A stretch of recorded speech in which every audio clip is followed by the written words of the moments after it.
Chat, let's list characters you think this voice is. And using the context throughout this entire video, we'll figure out maybe what this person is. Hello everyone, welcome to the video. Today we're going to be talking about what transpired in the Ark Conquest that we played last night. That vase that Paimon broke, the changes in the Ermin Soul, and then the last part is, of course, there is a voice at the end and everybody seems to be confused who they are. Oh, and then I almost forgot the concept of summoning from a different world. Hey everybody, real quick, have you ever played card games or tabletop games? Well, if you're interested, you have to check out React, the Arts of War, which is the sponsor of this video. Now, it's completely original. The artwork is phenomenal, and it's a competitive dueling game with comboing effects. Now, what's amazing is that the base package comes with 8 different characters and all their individual decks. So you can literally play right out of the box with anyone. Now, if you want more stuff, the deluxe edition is currently on sale and has 28 standees inside of it. And there's even a collector's edition that comes with an additional character, the art book, and autographed print made by the creator. Now, a lot of these deals ends December 28th, so make sure to check it out in the description of this video. And again, shout out to Brother Ming Games for sponsoring this video. React, the Art of War, check it out in the description, okay? All right, bye-bye. Back to the video. Bye. Probably one of the biggest things that everybody's kind of questioning, the memory relating to the Ermin Soul. What is affected and not affected by memory changes of the Ermin Soul? Traveler retains the memory. But this even goes further to changes in people's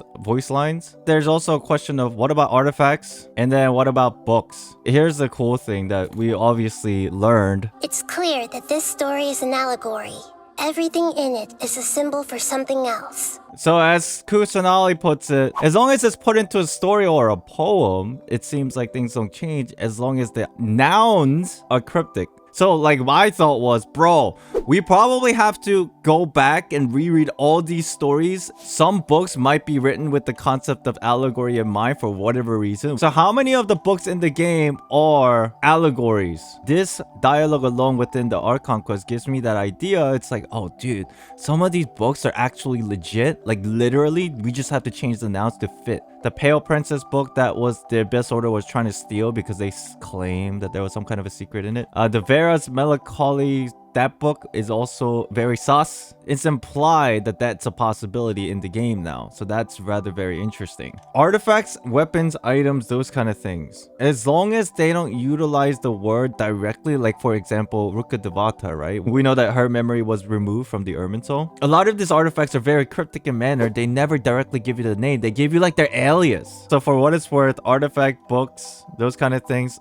I think it's very cryptic now. It's even worse. But what's interesting in all this, the traveler retains the memory, which is funny. But of course, that's because she's not part of the world, I'm assuming, right? Anyone who comes from beyond this world is not counted as part of Tavat. What does that mean? Do you think beyond this world is outside of the world or just outside of Tavat? Let me make this easier to understand. Ermin Soul doesn't keep information about beings outside of this world. If that is Tavat, does this mean outside of the world doesn't this is the earth and there's like this abyss and then there's the concept of places like Enkanomiya, right? So my idea is Ermin Soul doesn't keep info about beings outside of this world, like Descenders, right?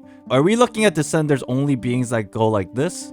Or does this also count as Descenders? Because I wonder if there's information about Abyss in the Ermin Soul. Because we know that the power of the Abyss is not of this world anyway to begin with. So it kind of makes me question 4 Descenders only? Yeah, you're right. This is still a Fatui's perspective. The reason why I bring all this up is because of the concept of summoning. He only came to this world because the heavens responded to the summoning. That's interesting, no? Where the hell is the heaven and why would they allow such a thing? I don't think the Celestia would even allow such a thing to happen, the summoning. I have a different perspective. Instead of Celestia, what if it's the real heaven that's above? If this is the firmament, right? If this is the firmament, there's another heaven. Somebody here, is it you, chat? Did you do a temple? Somebody is like praying to the gods, not Celestia. They don't even know who they're praying to at this point. They're like, hey, send some help. And then they approve. They're like, all right, I got you, bro. And then they they respond to the summoning. And Celestia can't do anything about it. That's why if we go back to the Gnosticism, there's like the idea of the real heavens versus celestial fake heaven. And this is under the firmament. Remember a long time ago, I think it was in Ashikai's video, she was talking about the firmament. Something along the lines of when you summon, the actual star, it seems to be coming through the firmament. Check this out, right? You see this openness? This is a constellation or like a star that's coming from somewhere even beyond the firmament. And then if you look up firmament, there's a window. You see?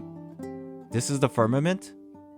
And there's a window for something above. All credit to Ashikai for that, but I just remember that and I find that very interesting. The real question is, who summoned us? So we talked about the memory, we talked about the summoning. Last thing is Vase Voice. So if you guys don't know what I'm talking about, after Scaramouche goes into the Ermine Soul, and then we went back to the crazy hotel, this insane hotel, the Samsara Hotel, that's what we'll name it from now on, the Samsara Hotel. And Paimon ends up breaking a vase because she gets flustered. Now this is before the memory shift happens in the world of Tawat, right? Now we fast forward after the entire Archon quest, we go back to the Samsara Hotel. We notice that the vase is still there. The vase still being here signifies that only the memories were altered, but the timeline didn't change. Pre-memory alteration, post-memory alteration.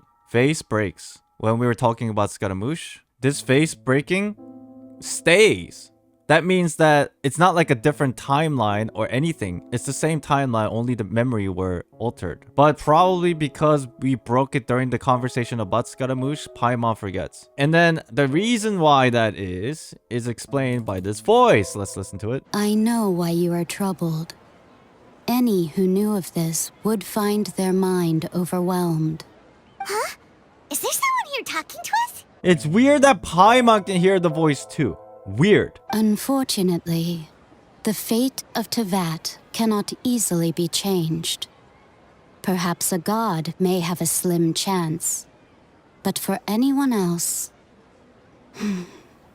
who can say? Fate is hard to change, basically meaning predestined.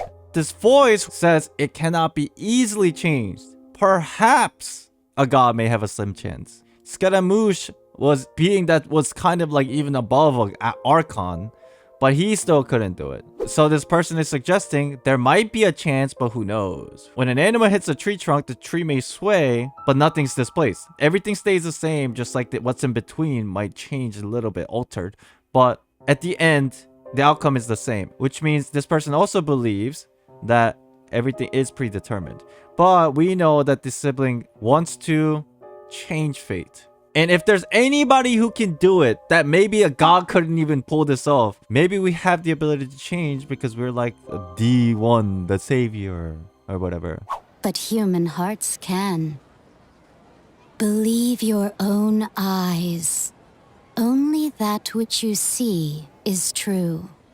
What is unseen is but an illusion. And that is the end of that little thing. The last sentence seems to signify that although faith is really difficult to change, human hearts can change. And because of that, if you believe in your own eyes, or in a very cliche way, believe in yourself, and believe that only what you see is true, which means actually believe that you can. This is very cliche, but believe in yourself and just do it. That kind of concept. But the question is, who is this person? I am under the impression, correct me if you feel different, the person who is talking to the traveler from this dialogue alone is very favorable and support us, traveler. Do you not get that feeling? I get that feeling from that dialogue. They're telling us descriptions about what we're confused about and telling us there's a possibility that things may change. Just follow your vision and your ambition and maybe it will happen. It feels like it's very supportive of us. So what does that mean? Chat, let's list characters you think this voice is. And using the context throughout this entire video,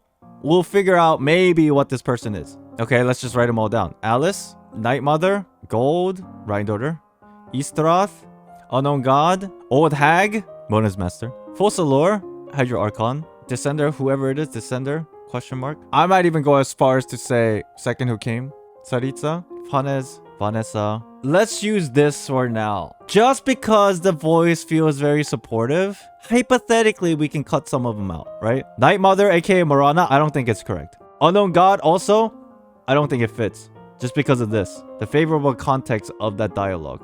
Fossilor, I don't think so either now at this point because of this. Maybe because of justice? I don't know. But I'll cross that out. Yeah, I don't think it gets Sarita either. Mona's master. I don't think Mona's master has this ability of speaking through our mind. Alice doesn't either, because she doesn't have the ability to talk to her mind. She uses something like a phone or like the vinyl thingy. Does Gold have telepathy? I'm gonna assume no, because if she did, she would be talking to Albedo still.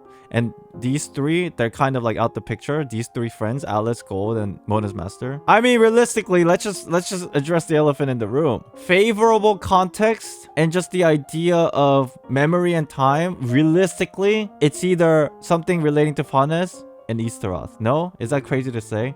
I originally thought yesterday it might be a lot of different possibilities, but after going through and re-listening to the dialogue and the context behind everything, relating to memory, time, and like the favorability of the voice, it's probably something related to Fanes, most likely Easteroth, because Easteroth is the only one out of the 4 shades of Fanes that supported humans to a certain degree. It could be Easteroth, something related to Fanes, something related to Second Who Came, something related to Descender. I think these are the most probable answers. And then number 5 would be like, who the hell knows? We have no idea. Someone brand new. Do you think this is somewhat interesting enough that this might be a possibility? Do you think I was wrong on certain aspects in my opinion about some of these things? I don't know. What do you guys think? Thank you everybody for watching this video. If you enjoyed this video, make sure to hit that like button. I appreciate it. And make sure to subscribe. I'll see you all next time. Thank you for watching. Bye. See you. Peace.